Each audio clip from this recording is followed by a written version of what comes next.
Hi everyone, welcome to today's tutorial, and in this video I will be showing you how you can recreate this medicine box template. So I will be using this as a reference to show you how you can create your very own. So as you can see that these flaps right here are meant for it to be folded from over here, this line, and this line over here on this bigger flap as well. As you can see, this indicates that it's a separate flap that also has to be folded. So let's begin. So I will be opening up a new document, and I will be using this A4 size document, which is 210 millimeters by 297 millimeters. The orientation is going to be portrait, and I will be giving a name to my document as well. Medicine box packaging template. Okay, so by default, when you open up a new document in the layers panel right here, this layer 1 also comes up. So I'm just going to rename layer 1 to be template, and I'm also going to zoom out a little so that I can see what all that I'm designing, so that I can see the template that I'm designing. So in order to zoom out, I'll be clicking on Control and the minus key on my keyboard, like that. So what I'm going to do is that before I start, I also want to make sure that my Smart Guides options has been switched on. So I'll go over here to this Views panel, and over here you can see that the Smart Guides has been activated. So this Smart Guides will actually help us a lot to make a template. So let's begin. So first I will be making this basic template first before I make the flap. So I'll be using the rectangle tool, and when I move my cursor on the top, the Smart Guides automatically detects the center point of my document.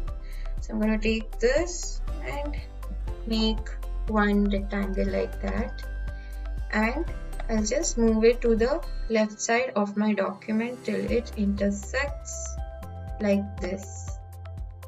So I'm going to make another rectangle which is going to be the back side of my template.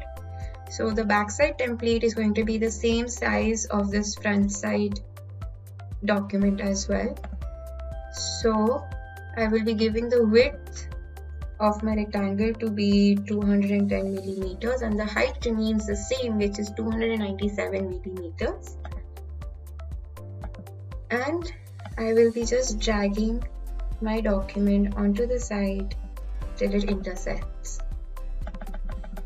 So I've got this, and now for the I just have to adjust this a little. Yeah. So I'll select this rectangle, and I'm going to copy it over here as well for the other side template as well. So I'll click on Alt to make a copy and drag it right over here till it says intersects. So we've got a basic body of our template, and now the only thing that is left to do right now is to make the flaps. So in order to do that, I will be using the rectangle tool again, and I will be first making this one right here. So I'll go ahead and make this one big rectangle like this, and I'm going to copy this rectangle on the top as well. So I'll make sure that my rectangle is selected. I'll click on Alt and drag it up like that. I'm just going to reduce the size to half, and then what I'm going to do is that with the help of the direct selection tool, I'll select these two top anchor points by clicking on Shift and round the edges off like that. So I just have to make sure that it's properly intersected like this.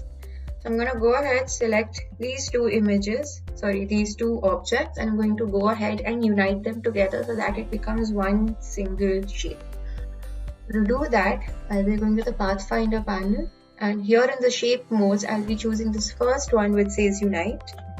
And if I click on this, as you can see that those two earlier shapes now become into one. So you've got this, and I will also make this one thin line which indicates that there has to be a cut and there has to be a fold. Correction, there has to be a fold right here.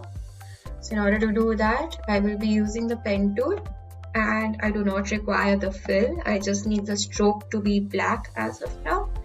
So I'll come over here on the side and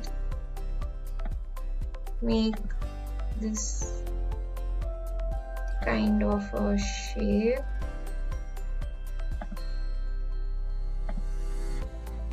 Like this, and once that's done, I'll click on escape to get rid of the pen tool, and we have made our fold as well. I'm gonna copy this flap and gonna bring it onto the bottom side as well. So we've made this, so I'll select this.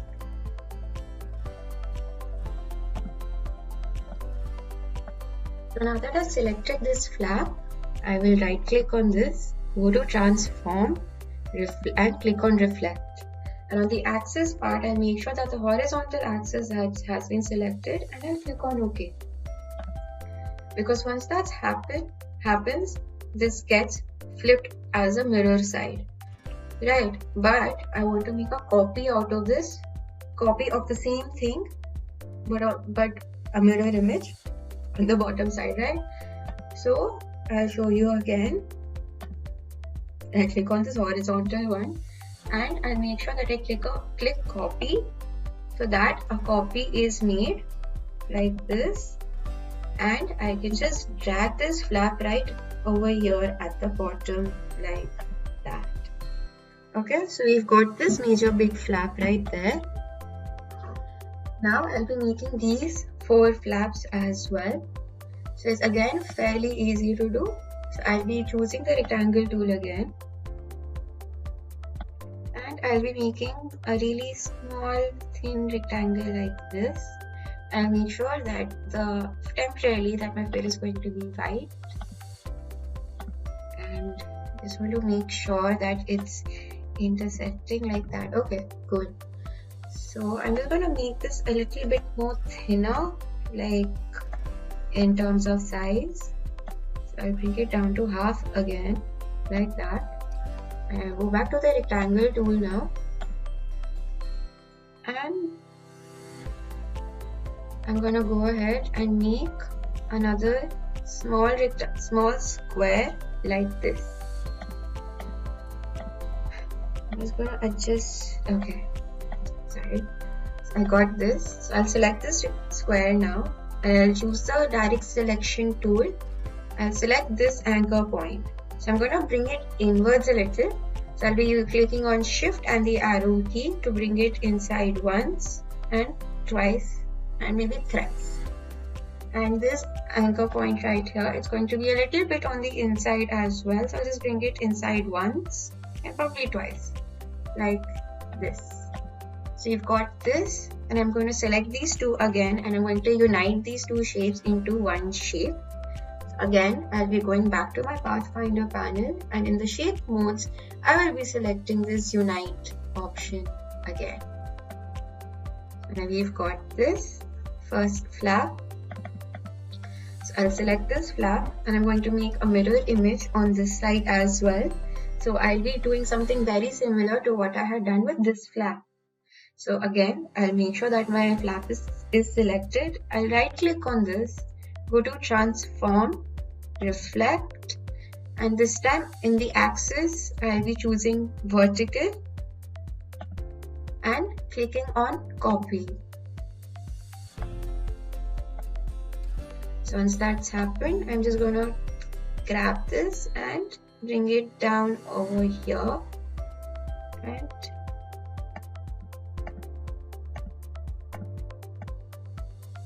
like that. So now the only thing that is left to do with the flaps is that I'll have to make a mirror image on the other bottom side as well. So I'll just select these two right click on this, go to transform, reflect, and I'll click on the horizontal axis and click on copy. And I'm just gonna drag these flaps downwards like this, and there you go. We have now made our basic template. So what I'm gonna do now is that I will be also making this kind of a design and giving a color to our template as well. So it's fairly easy. So I'll be first making this shape, graphic shape right here. So in order to do that, I will be choosing the pen tool and I will be choosing my fill to be light orange for now. And let's start making our design. So you're free to make any design as you like, or just follow my lead that I am making. So the pen tool can be a little tricky tool to use, but it gives out a really great effect, as you can see. So you can make any kind of a design. It doesn't necessarily have to be perfect. And once you've got that, we've got a basic shape. And now, as what I'm gonna do is that I'll be adding color to the entire thing again. So I'll just select, I'll just select my flaps first. These flaps first. And I'm going to change the fill to this purple shade right here, like that. And now for these shapes, I'll be filling the color a little differently. So I'll select these and I'll come over here and choose the shape builder tool. Now my shape builder tool will automatically detect these areas as separate areas, and then I can just click on my document so that these colors are added like that. Now that we've got this, I'm just gonna add the same color over here in this document as well, which is the front side of my template. So I'll just select here and give the same width, the same dimensions. So the width was 210 millimeters by 297 millimeters, like that.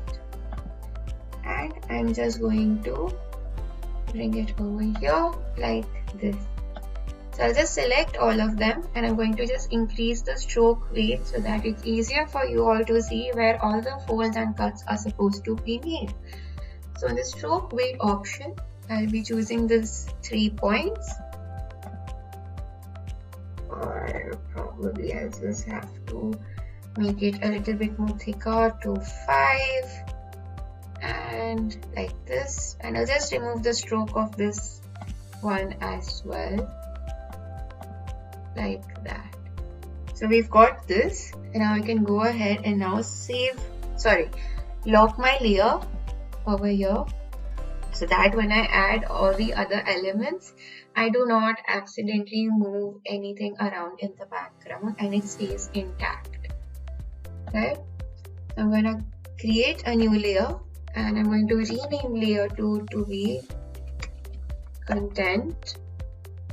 So I'm going to open images now, and I've already saved these images from Google, and you can easily find similar images as well. So I'll first add the barcode. So I click on Ctrl+O and choose this barcode PNG. And I'm just going to drag this image to my original document and I'm going to keep it here in this white space.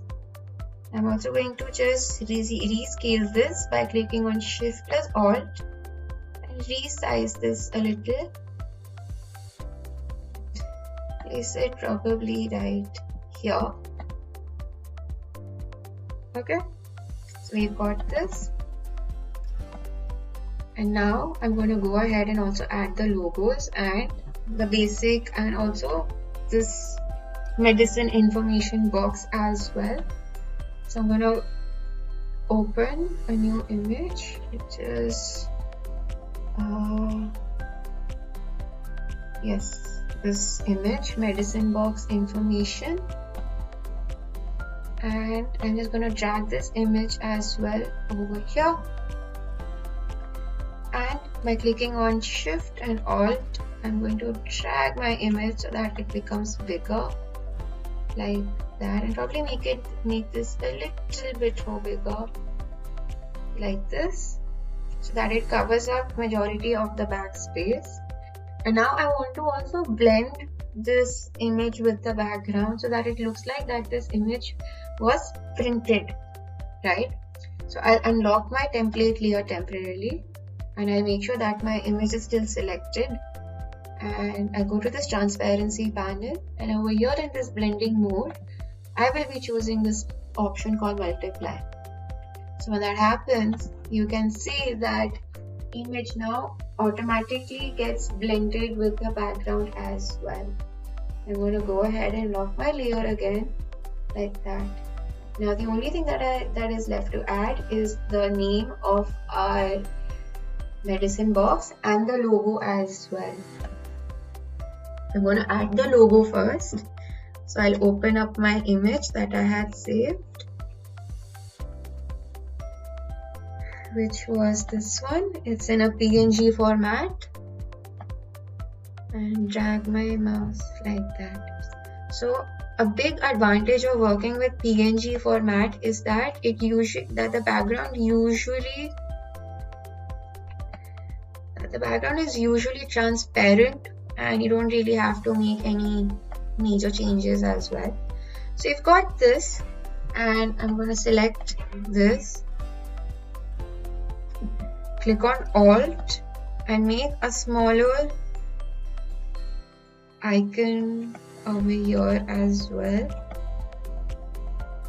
like this. I'm just going to place it on top, and probably make another copy right here as well. So what I'm going to do is that to give my icon or logo a more 3D effect, I'll be selecting this image, going to Effect, Stylize, and clicking on Drop Shadow.